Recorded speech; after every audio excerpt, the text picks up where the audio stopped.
ایک زمانے کی بات ہے، یمن کے شہر میں حاتم طائی نام کا ایک نیک دل اور بہادر نوجوان رہتا تھا۔ حاتم اپنی سخاوت، عقل مندی اور بہادری کی وجہ سے پورے ملک میں مشہور تھا۔ ایک دن وہ جنگل میں شکار کے لیے گیا تو اسے ایک زخمی سفید کبوتر ملا۔ حاتم نے کبوتر کو اٹھایا، اس کے زخم پر مرہم لگایا اور اسے آزاد کر دیا۔ کبوتر نے اڑتے ہوئے کہا، تم نے مجھ پر احسان کیا ہے، جلد ہی تمہیں اس کا انعام ملے گا۔ حاتم حیران رہ گیا، مگر کچھ دن بعد ایک بادشاہی قاصد آیا اور اسے محل میں بلایا گیا۔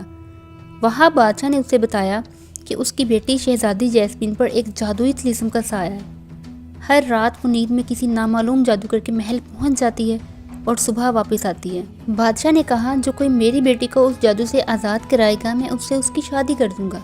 حاتم نے عہد کیا کہ وہ جیسمین کو اس طلسم سے بچائے گا۔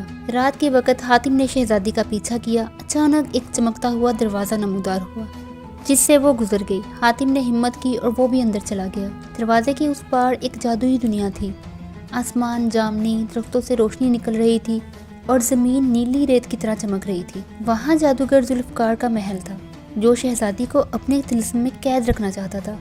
حاتم نے اپنی تلوار ایمان اور دل کی ہمت سے جادوگر کا مقابلہ کیا۔ جادوگر نے کہا، اگر تم 3 پہیلیوں کے جواب دو تو میں شہزادی کو آزاد کر دوں گا۔ کون سی چیز ہے جو جتنی بانٹو اتنی بڑھتی ہے؟ حاتم نے جواب دیا، محبت۔ کیا چیز انسان کے پاس رہتی ہے مگر وہ اسے کبھی دیکھ نہیں سکتا؟ حاتم بولا، اس کی روح۔ اور تیسری پہیلی تھی، کیا چیز روشنی میں چھپ جاتی ہے مگر اندھیرے میں دکھائی دیتی ہے؟ حاتم نے کہا، ستارے۔ جادوگر چیخ کر بولا، نہیں، تم جیت گئے، شہزادی جیسمین آزاد ہوگی۔ جب وہ واپس اپنے محل پہنچی تو بادشاہ نے خوشی سے حاتم کا استقبال کیا۔